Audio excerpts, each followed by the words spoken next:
All right. Welcome to Trying Success on the Old Fashioned Health Network. Good health inside and out. Today I have an amazing show, and I want to call this. His name is Pable, but I'm gonna call him the Dreamer. And if you look at some of his content, you'll know why I call him the Dreamer, because he'll let you tell him. I'll let him tell you about that. But Pable, thank you so much. First of all, I really want to give you so much praises for taking the time out to allow me to interview you, because a person doing all the things you're doing and all of the followers you have to allow me that don't have, on this particular platform, it's not like I got as many followers as you do. And you was like, oh, I'm humble, no problem, no problem. And I appreciate that, because you got some content, people is like, they'll look at your numbers like, yeah, you don't have enough people for me to be trying to talk to. But that's not your case. You just like, sure, not a problem. So I appreciate that. Thank you so much. Yo, first of all, that's crazy that you think I got a lot of followers. Like, I'm humbled. Well, it's crazy because my therapist told me, like, we never compare down. We always compare up, right? Because I'm looking at people. I'm like, yo, I got nobody. You know what I mean? I got no followers compared to this, all these other people. But nah, man, these conversations are so important. I'm just happy that you reached out to me, and I'm excited to talk with you. I appreciate it. So tell the people a little bit about yourself. This is Pable Martinez, yeah. And I had to ask him like 20 times to make sure I didn't mess his name up. So if you don't hear me say it a lot, that's because I kind of don't want to mess it up. I'll just start saying that guy, or Mr. Martinez, or Pable. I get it right. But Pable, tell them a little bit about yourself, man. Who you are and what you do. Yeah, you could also call me P, man. That's what my friends call me. But nah. Okay, what do they call you? What friends call you? P. P. All right, cool. I'm a friend already. All right, P. What you got? There we go. Yeah, I mean, I'm a global account director at TikTok. I've been, in the tech field forever, probably like 10 plus years at this point. And, the roles they've been good. They've been relatively difficult. But for me, the hardest part that I've had to experience working in tech was this conflict between authenticity and professionalism. Mm-hmm. I've always struggled with it, and I see other people struggle with it as well, which is why it inspired me to launch my own company called Plural, which the mission behind that company is to redefine professionalism. So tell me about, what do you think about corporate standards or regular dress codes? What was your whole thing about that? Yeah, I mean, again, man, my whole thing, like my mission in life is to redefine professionalism. And, it's funny because when you look at the definition of the word professionalism, it's defined as a skill or competence needed for a profession. Mm-hmm. It has nothing to do with how you look, dress, or speak, right? But we've been trained, especially as Black folks, Hispanic folks, that it has to do with more than skills. You know what I mean? Like growing up, my grandfather used to tell me, yo, do you see presidents? Do you see CEOs with beards and tattoos and do-rags? And I was like, damn, nah, so let me model my behavior accordingly. Right. But I think what he didn't realize that he was also telling me indirectly was that in order to be successful, in order to be a president or CEO, I needed to be more white. And this is before Barack and all these things, right? So, right. And I think that's what we're trained to believe this whole time. So what I'm trying to tell people is not like, you don't have to assimilate in order to be successful. You don't have to code switch. And I wish that at the time when my grandfather was telling me that, I wish I had the representation to point to and be like, yo, grandfather, abuelo, look at Pable. He works at TikTok. He has a beard. He dresses like he dresses, and he's successful. Like, we don't have to look at these old school people and say that that's the only way to go. Like, for me, I want to create the representation that I wish I had when I was younger. How do you live your own truth and then accept the fact that you may not get the job? Yeah, I mean, it's really tough. What I've noticed though, because I went into assimilation and code switching so far, because people think like, oh, it's just a matter of cutting your hair, or it's just a matter of wearing a button up. Like, nah, like I used to dedicate hours and days out of my week to study white popular American culture, so that when I go into work, I would feel acceptable and relatable and all that kind of stuff. You know what I mean? Like, I would study shit like Bruce Springsteen, and I would watch shows that like my white colleagues watch, just so that I could be relatable, right? So like, but what I found, like, even in doing some of those things, I would still get the microaggressions, I would still get the racism. So that stuff is going to happen regardless, as much as we try to assimilate, right? So why even waste the time? Right. What I often say is like, yo, if someone's going to judge me for how I look, then why do I even want to work there? Like, for me, that's a red flag in general. Mm-hmm. But yeah, the bias still exists. All that stuff still exists. I'd rather work for a company. I'd rather bring my most authentic self to work. And And if someone decides not to hire me because of how I look, to me, like I avoided a big red flag for me. Right. Right. Okay. So what about what do you tell the younger people that's younger than yourself and myself that's in college now? And I think it's a little different now than probably when you were even younger. When you were when you were not 19. So I'm sure you look young, but I'm just going to assume you're not 19 at a minimum, right? At these jobs already. But what would you tell a 19-year-old that's about to be getting out of college about trying to apply for a corporate job right now? What would you tell them? I mean, it depends what they want to do in life. I mean, I think in general, I would say dream big.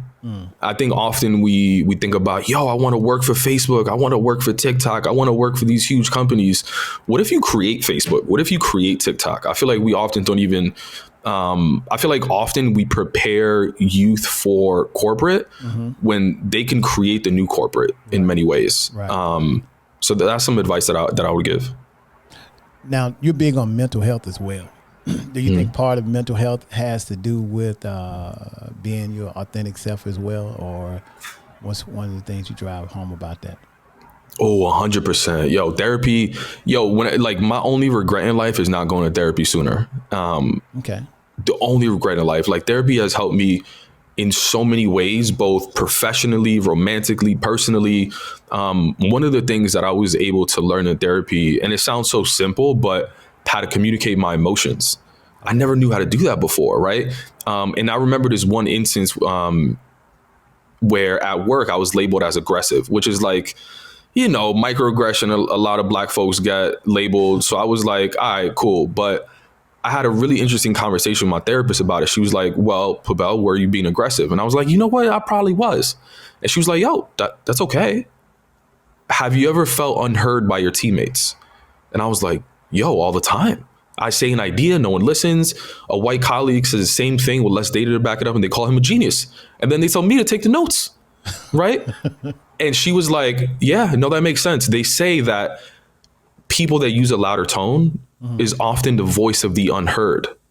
Maybe you were using a louder tone because you felt like no one was listening to you. You felt like that was a last resort. So imagine if I had the skills to go into work and tell my teammates before raising my tone, hey, I feel unheard. I feel unwelcome. I feel like y'all don't acknowledge me. Like that's a powerful conversation. You know what I mean? And I feel like we often get labeled these things before we're able to build the skills around things like communicating our emotions, which therapy for me helped a lot. What's the difference between passionate and then aggression? So sometimes I think people can misinterpret your passion about what you believe in something versus thinking that you're being too aggressive, So don't you think that may be just like a fine line between the two? Oh, 100%. I mean, in that instance, for people listening, you may think like I was the first person to raise my voice. No. Like I was in a van leaving a meeting in a van, like a Uber XL, imagine, with like 5 other people, all the white people, right? Okay. Like they raised their voice and I was like still using a low tone. Somebody else raised their voice. I was like, all right, it's my turn. You know what I mean? But in that instance, I was the one to receive the label. And you know what? That has a lot to do with bias, potential racism, etc. Like there's certain things that our white counterparts will get labeled as like a go-getter, assertive, what a leader, commanding presence. You know what I mean? Meanwhile, like we'll be labeled aggressive and intimidating, scary, not a team player, all of those kind of things. So that's another part of it. I always tell people like all the content that I produce, people think that it's only for people of color. Like, nah, like my content, yes, is for people that look like me, but also it's for people that don't look like me to educate them. Like you'd be surprised how many people reach out to me and they were like, wow, I never thought about it like that. Like I never knew I was being biased, or I never knew that I was applying those labels to people that, were needed. So yeah, it's a learning opportunity for sure for people. So with the experience you've had with some of the interviews you've done or the people that you've talked to and some of the information that you've researched, do you think that, so back to the getting professional counseling and stuff, how important is it to get someone that looks like you versus someone that doesn't, to get a fair representation of your counseling that you need? Yo, you know what? That's fascinating because I've only had one therapist, and people laugh when I tell them how I got my therapist, but like I just went on the website for like at work, it was one of the benefits, right? So I went on the website, and a lot of people, they have specific things that they look for, right? First, they look for, like, for me, it was anxiety, right? So I was like, all right, who deals with this? For other people, it's like anxiety plus I want a black person. No, I want a black woman. I want a black man. Or like, oh no, I want a Latina woman, right? Yeah. It's like very specific.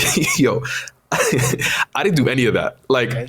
All I did was look for a therapist that was the closest to my train stop. That's all I did. So like I ended up going to a white therapist. She was a white woman. And for me, like, that's my only experience. It went really well. She helped me in so many areas. So I don't have that aspect to compare it to, but for me, it went well. So what would happen if your next therapy session that you had, you just happen to get someone that's of the same culture as ours or yours, or ours? Yeah. Ours. Yeah. Part of the diaspora, Yeah. Would you think you might see something different if you did? Yeah. Well, funny enough, I'm gonna try. So funny enough, the therapist that I've been going to, she's actually she just got pregnant again, and she's about to go on maternity leave. So now I have this opportunity to try a new therapist. So I've been playing around with the idea of finding a therapist that isn't a white woman, to see if that's a different experience. And I'll be honest, there are certain instances when I was in therapy and I was explaining certain situations and she didn't get it, and I did find myself educating her in a sense. Okay. So I think potentially I wouldn't have to do that education, and I would be understood immediately versus me having to educate. So I've not had the opportunity so on this network, we have a couple of doctors on the Old Fashioned Health Network, and one of them is a mental health coach and psychiatrist.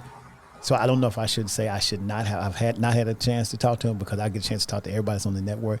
And I spoke with her, and there have been situations that I want to address with her that we've talked about. But what I think is for me, if I go to a black therapist, I'm already maybe have a guard up, because I'm already thinking we could be judgmental toward each other. Oh. You know what I'm saying? So if I say, well, what, I spend a lot of money and I'm trying to figure out how not to spend a lot of money, like, I'm already thinking, because she or he looks like me, the first thing I'm gonna start thinking, you know what I'm saying? I may not want to be as transparent, because I'm still trying to hide, and I may not be wanting to get in the full therapy that I probably need.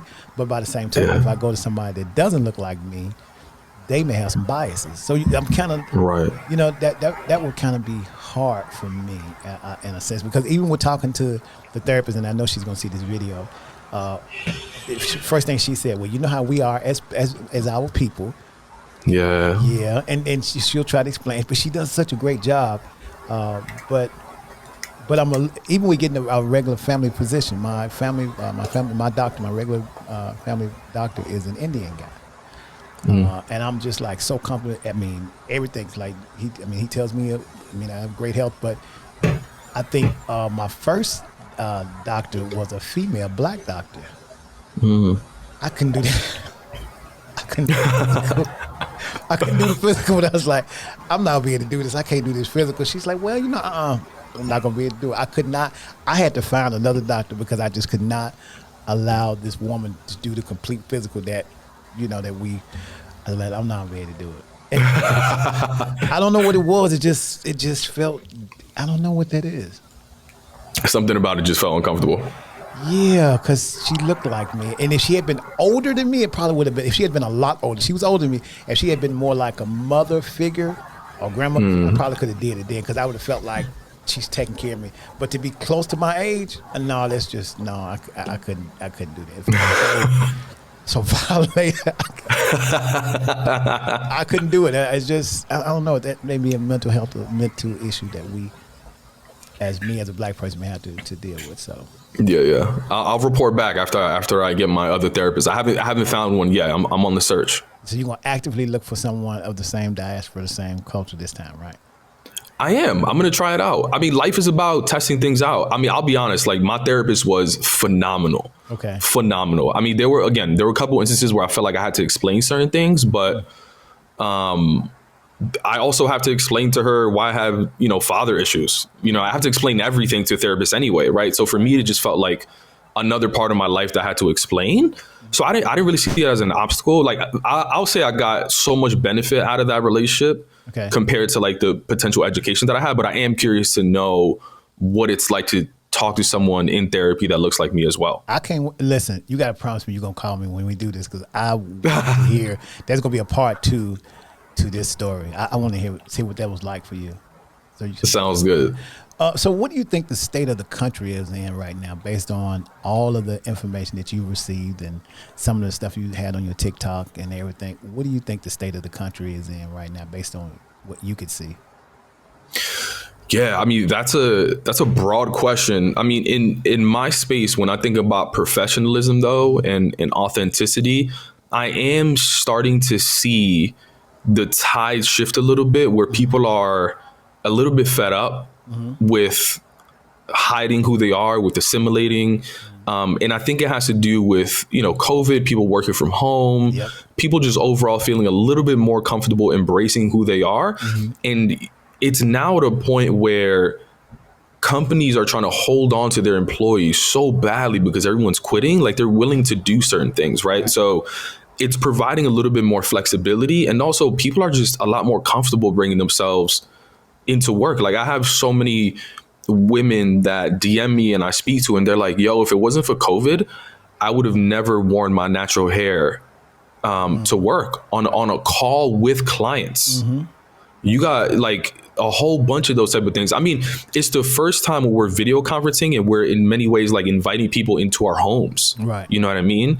And we're getting to know our coworkers on a different level. Like for COVID, it was the first time someone asked me, how are you feeling at work? You know what I mean? So from an authenticity and professionalism standpoint, I'm very optimistic around where the world is and where it's going. Do you think companies are giving the people actually what we really need as far as coming back to the job? Like for instance, people don't have a problem with cutting. We're probably getting back to a video that I think I saw that you had posted. Are they really interested in giving us what we really want? Are they trying? They're giving us different things. But are they giving us what we really want or what we really need? Like they give you the time, flexibility, but are they really giving us the dollars? Yeah. Speaking of dollars, that's actually one of my most viral post to date. Hasn't even been on TikTok. It was on LinkedIn. Like in the first week, I did a post and it hit like 3 million views. Wow. On LinkedIn, and it was about Latina Equal Pay Day. But I mean, the same thing could be said for women, Black people, as far as men and women. There's so many disparities when you compare us to our white male counterparts, right? And the post was me asking the question like, yo, how many people know how much money you make? Right. Because for me, before that post, no one knew. My own mom didn't even know how much money I made. My girlfriend didn't know. My friends didn't know. The only person that knew was my accountant that does my taxes. You know what I mean? So, but I realized the one of the reasons why there's a pay gap is because of us. Is because we don't talk about salary openly. So I just posted my entire salary openly for people to know, and that shit just went viral. And you'd be shocked the number of conversations that I've had around like, wow, this inspired me to ask for more money. This inspired me to talk to my team about how much money I make. And like, we need to take more control over that and not rely on corporations to just help close the pay gap. Like we can close the pay gap with just having some of those transparent conversations. Okay. So now devil's advocate, I'm all for, so let's just say I'll expose my salary, right? So well, I'm making $100,000, right? So I say I'm making $100,000, but then I'm living as though I'm making a lot less or a lot more. Then that leaves yourself open to, especially if you're working. Well, it may work as long as you're working from home, but I'm imagining if I'm working in an office environment and everybody knows what my salary is, which could be good or bad, because then it could become, there's bully atmosphere in corporate America. Remember when bullying was really bad in corporate America at one point? Yeah, sure. So I'm thinking if you're making $100,000 a year but you coming in looking as though you're making $300,000 or not, then that just leaves room for those bullies or those people to have in their mind comments or whatever they want to, theories or whatever they want to have about you. And sometimes it could affect your regular workflow. You're trying to work and you got other people just office gossip. Just the less they know, the better you are in certain cases. Yeah. You know what I'm saying? I disagree. I disagree. Okay, tell me what you think. I mean, I agree. If I know I'm making 100, if we doing the same job and you making more money than me, that's gonna be a problem, and we're gonna need to go to the office and figure out what's the problem. I get it from that standpoint, but then I'm also getting it from that standpoint. If we both making the same amount of money, but then we got to deal with just the opinions of others about where we should and should not be. I think the less people know about you, the less they have to say about you in certain cases. Yeah, I mean, the truth is though, like, in many situations, we aren't getting paid the same amount of money though, which is why there's a wage gap. You know what I mean? And I'm not saying that the chief marketing officer should get paid the same amount as, the marketing assistant. There are different levels of experience on all of those, but all of the marketing assistants should be paid the same amount relatively, right? But there are so many instances where the marketing assistants, if you're a white man, you get paid a lot more than if you're a black woman with the same resumes, right? Right. And the only reason why corporations don't want us to talk about salary transparently is because we're getting paid differently. Yeah. So if we were all getting paid the same, it wouldn't be a secret. Everybody would just know. And it's not like these things don't exist. Like, there are many corporations and industries where salary transparency is a thing. Like teachers, everyone knows how much teachers get paid. Everyone knows how much principals get paid. Everyone knows how much police officers get paid. That hasn't changed anything. It's just private organizations, and they get away with that. That's how they get away with like cutting salaries. So what about this part of it then? So from a racial standpoint, the racist situation we go through as black people. I'm working. So let's just say I'm back at corporate America, AT&T, and my counterparts. As a matter of fact, when I was there, it wasn't very many black people in some of the positions that we had. Yeah. And I'm already knowing that this person is making more money than me. I just trained you, and then now you make more money. It's like a given, right? And it's not going to make it any better that it's just posted that Larry's making more money than me, and I trained you, and then the company or the structure of structure of things is not in my favor anyway. So the benefit of me knowing it's just gonna piss me off more. I'm not gonna change it. So I'm trying to figure out how much is that gonna help me versus piss me off more and probably make me. I guess it would help me because then I just go start my own. Like, hello, I guess I did. So. Yeah. I feel you on that. I mean, the theory is if someone calls out the disparity, the theory is that you can at least make an informed decision on what you want to do. You know what I mean? You can either go to HR and be like, yo, like I manage this person. Yeah, he's getting paid more than me. Like, are y'all going to do something about it? And they'd be like, no. And you'd be like, all right, well, now I can make a decision if I want to leave or not. But without that information, you might have stayed at that company forever getting underpaid. You're right. Like the decision isn't to stay at the company. You could just leave the company and go somewhere else to get paid. But imagine if you're applying to companies though, and on the job description, it even says how much that job is offering. So you can leave that job knowing how much you can even get as well. And they actually just passed a law in New York where this is actually going to go effect in April, where all job postings are going to include salary ranges. This policy also exists already in Colorado and a few other states. So these policies exist. It's just not at a federal level yet. And probably in blue states more than anything. Maybe. Because I can't imagine them doing it in some of the red states for various different reasons because there's so many biases in so many different areas. But as talking to you more about it, it does make sense. Transparency does benefit you at some point. Either you're going to stay there or you're going to leave and do better. Sometimes you're forced to go do something different, So I get it. I'm with you on that. That does make sense. Secrecy only helps the corporations. Yeah, you starting your own company soon? I already got it, man. Plural. Okay, and how many employees you have right now? You hiring or what you got going on? It's just me right now. So I mean, It's a media company lifestyle brand on the mission to redefine professionalism. So on the media side, it's the podcast. On the lifestyle side, we do art and apparel. We're expanding it to Web3 with the NFT project that's going to launch later this year. But at the end of the day, whether it's the podcast, whether it's the art and apparel, for me, they're all vehicles to create the representation that I wish I had when I was younger. You know what I mean? And for me, the end goal is for me to create policy change, whether it be at an organization, whether it be at a local level, federal.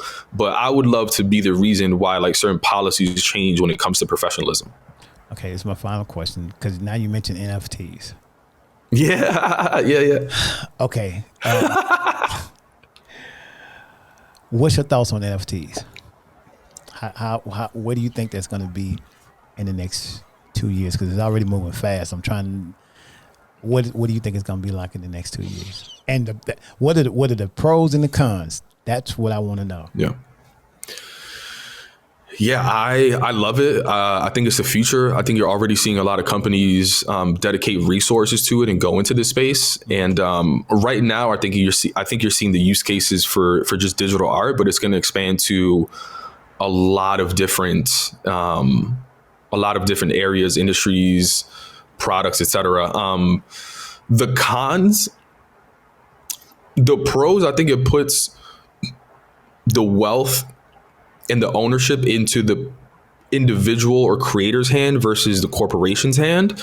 Cons, I think a lot of people are just jumping into it because it's just like the new hot thing to do, but they're not like educating themselves completely. But yeah, I highly recommend, if you're going to get into NFTs, I highly recommend you starting with blockchain technology and cryptocurrency and understanding that as a foundation. Right. And then NFC is just a use case for blockchain technology. Okay, so this is so important because when you so the difference between blockchain, cryptocurrency, and NFTs are what? Yeah. So think of cryptocurrency just like it's a digital currency essentially. Right. So the most popular one is Bitcoin. Right. The next most popular one is Ethereum. There are like hundreds of cryptocurrencies out there. Right. Blockchain is just the technology that's used to record transactions. Imagine like I sell something to you, it's recorded on one block. Right. One transaction is one block.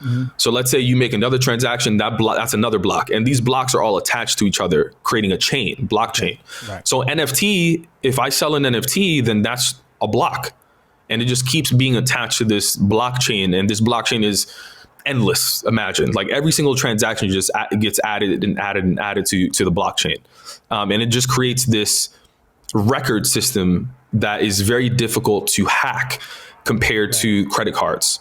In its most simplest terms, that's kind of what it is. So I'm really confirming that you are a genius because you're doing several things. I didn't know about the blockchain and the cryptocurrency thing that you were doing. I'm really proud. I'm happy to know you, man. So you're gonna have to stay in touch. I'm gonna stay in touch with you because yeah, you're doing some great things. You were doing some. Thank you. I appreciate that. And things. Now, so besides, you got your own company. We know you're doing crypto. We know you're doing we're doing blockchain and you're doing EFTs. Do you have a piece of art out somewhere you already done? You got some EFTs out there? What you got? Yeah, well, the art that we've created, we actually launched the company with digital art. Okay. And we were uploading it to Instagram. So right now people can buy the art for art prints and canvases. Like the art that you see behind me is from the brand. It's all around my experience around professionalism, either insecurities or things that I faced or things that people have talked about on the podcast. For example, the first design that we did was for the New York Yankees. It wasn't for the Yankees, but it was of the Yankees, right? Okay. And I don't know if you know, but the Yankees have a facial hair policy.